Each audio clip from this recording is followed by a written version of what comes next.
Now, any of you who know anything about who I'm talking about, Wellington was a man who eventually defeated Napoleon.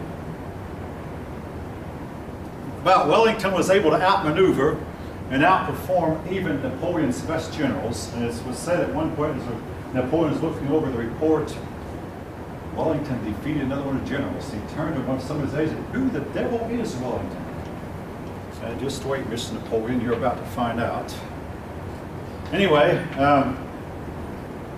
Napoleon's tactics, of course, in addition to having a bigger army, his tactics were he could move his army, big though it was, he could move it like lightning, and he could also get around the flank. Now, if you know anything about the way fighting was done in those days, as long as you kept the enemy in front of, you had a chance to win.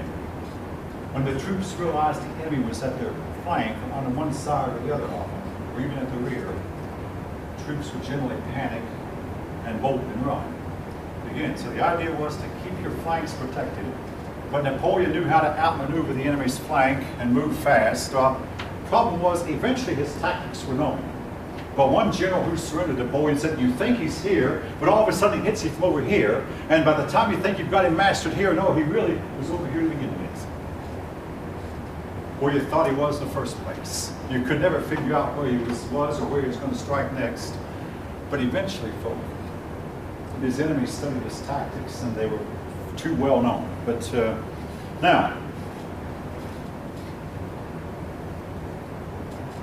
Napoleon decided to have himself crowned emperor and restore royalty to France. I mean, after all, the French people had just cut off the king and queen's head. But rather than take on the title of king, he was going to take on the title of emperor. And as all emperors had done, he was supposed to go to Rome to be crowned by the Pope. Instead of going to Rome to be crowned by the Pope, he sent a letter to the Pope, "Your Holiness, I want you to come to Paris, and I want you to crown me here." Well, the Pope's friends and advisors said, "Oh, no, Your Holiness, you shouldn't go to him. He's supposed to come to you." Well, the Pope thought it over and said, "Well, now listen, France recently kicked out the church. Napoleon's inviting me in. I think maybe I ought to make a presence in France to prove that France is back in the church." So Napoleon had his way. The Pope came to him. Your book shows a picture of the elaborate coronation ceremony. During the coronation ceremony, as the Pope started to crown Napoleon, Napoleon reached over, Napoleon refused to bow, by the way, reached over and snatched the crown out of the Pope's hand and crowned himself. Well, the ceremony on the Pope started to crown Napoleon's wife, Josephine, who was standing beside him. Napoleon again reached over, snatched the crown out of the Pope's hand, and reached over. He crowned his wife, Queen. There have been a few other kings and queens down through the ages who have crowned themselves, and most of them came to ruin, including Napoleon. But he crowned himself.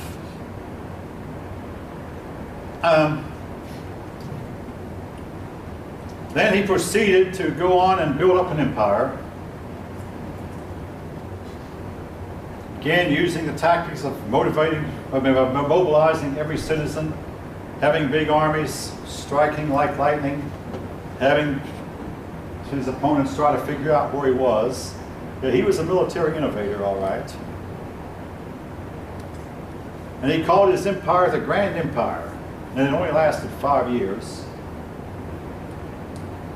Now, I said I would compare Napoleon to George Washington. I'm going to do that now. There is a huge difference, folks. George Washington led one of the few revolutions on earth that have worked. Napoleon's failed. When the Revolutionary War was over in the United States found itself in a mess. This faction wanted to do this, and that faction said we must do that. And finally, a bunch of men got together. I know what we ought to do. Let's set up a king like Europe has. And hey, I know the man who should be king, George Washington. Now, George Washington was the only man in the United States who could have pulled it off.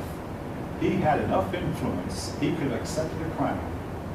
So they called George Washington to a meeting and said, "Mr. Washington, guess what? We think you should become king. You can do it. We know you can. We'll support you." George Washington pulled out a pair of glasses he'd never worn in public. And he said, "Men, I know you mean well.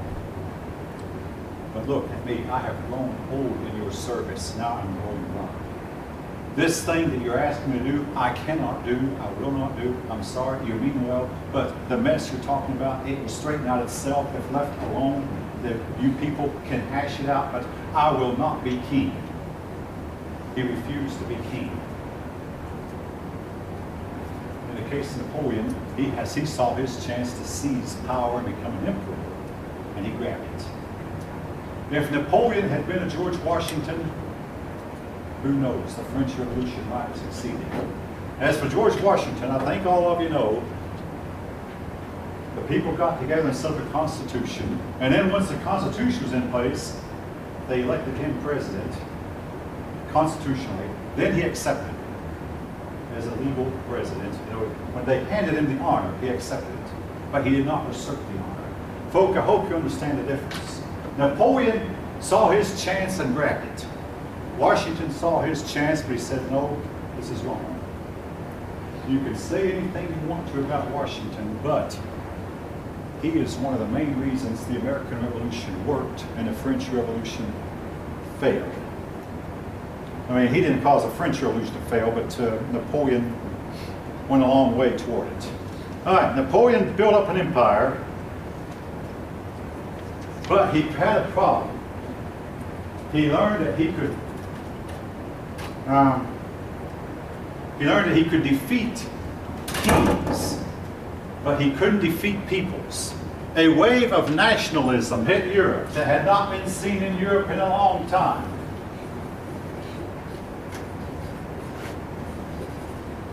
The Dutch became proud of being from Holland. The British became proud of being British. The Spanish became proud of being Spanish. And the Italians being Italian. And all of a sudden everybody had this wave of, I'm for my country. I'm for... Napoleon found the peoples rose up against him.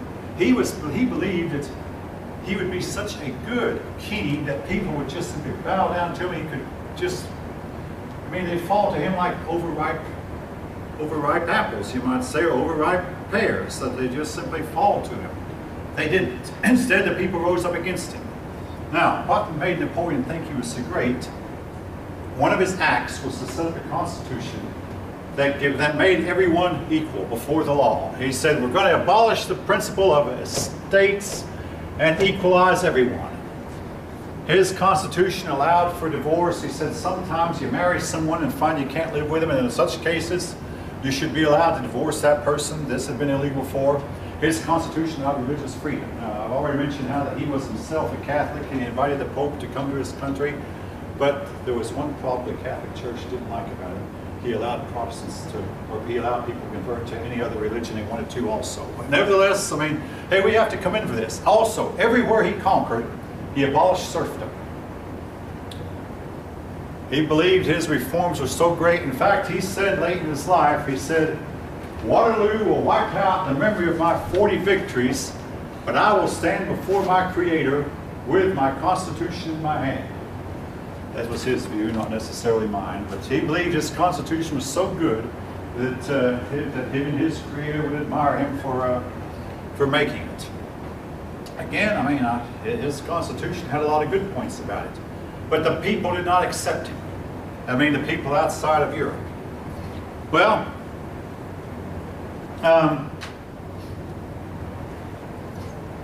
he defeated the Russians, and he told the Russian Tsar, hey, I want you to become part of my continental system. And said, I can make you rich and I can make me rich. Well, as part of the system, Napoleon sent the Tsar an order one day, and the Russian Tsar said, Furianis, I've had enough. Napoleon said, all right, I'm going to show that Tsar something. He got together an army of 500,000 plus men, and they marched toward Russia. Now, folk, there have been 3 leaders in the last 300 years who have made the mistake of marching toward Russia. The King of Sweden did, Charles XII. He got froze out. Napoleon was the second man to do it, and his army got froze out. Who knows who the third man was? Who made the mistake of invading Russia and getting frozen out? Adolf Hitler. 3 men. Now we're going to talk about Hitler, of course, later, but Hitler made that same mistake. Napoleon sent his men to Russia, When the army arrived at Russia, the Russians poisoned all the wells, poisoned the drinking water, the rivers, burned down all the houses, moved everybody as far inland as they could go, destroyed all the crops, and Napoleon found that everywhere he went in Russia there was nothing to eat, nothing to drink. I mentioned how Napoleon started with 500,000 men, about 60,000 was all that got back. The Russians refused to engage him in a decisive battle. They'd send an army to fight him. This army would kill several of his men, but then this would retreat, and the main army would just stay away from him. But that's just, he only could fight detachments. One day he sat in his office and said, tell you, things are bad. I'll probably lose 20,000 more men tomorrow. His troops engaged the Russians the next day, and he lost more than 20,000 men. The Russians had men to spare, but then the cold winter hit. And Napoleon's army was caught out in the cold without jackets, you might say, without attire. And any of you who know anything about Russian winters, Adolf Hitler found out. And Napoleon found out Russian winters are cold.